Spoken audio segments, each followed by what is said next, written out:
Good morning mga lods.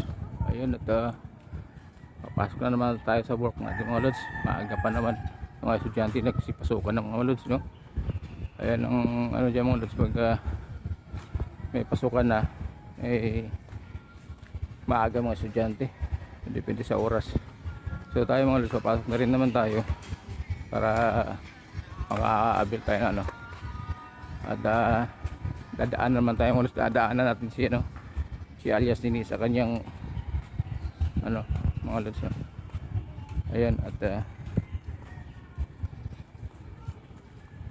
wala sila rito mga lods, tulog pa, maaga pa mga lods Ayan, uy, good morning.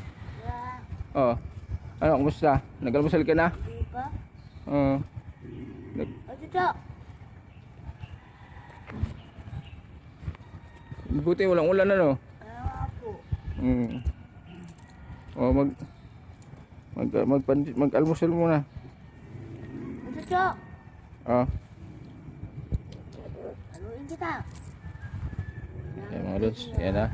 At dinaan lang natin mga lods, papasok ko sa trabaho.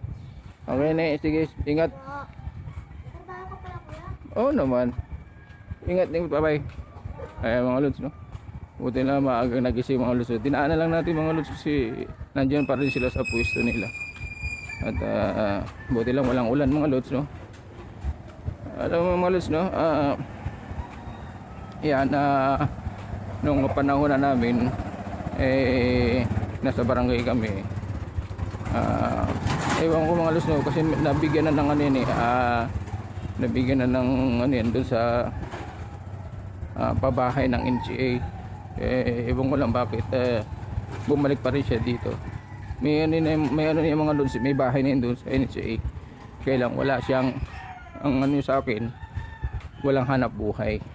Kaya at alam naman natin mga lods, siya wala ring magandang trabaho, kaya wala rin silang mapagkakitaan doon. Kaya kailangan niya talaga, siguro sabi niya sa akin mabalik siya doon, pero kailangan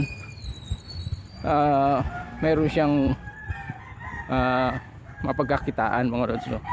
Wala naman siyang magandang ibang ano alam kundi durmat mga lods, no? Marunong siya magdurmat, kailangan siyempre ang kailangan niya mga lods yung puhunan.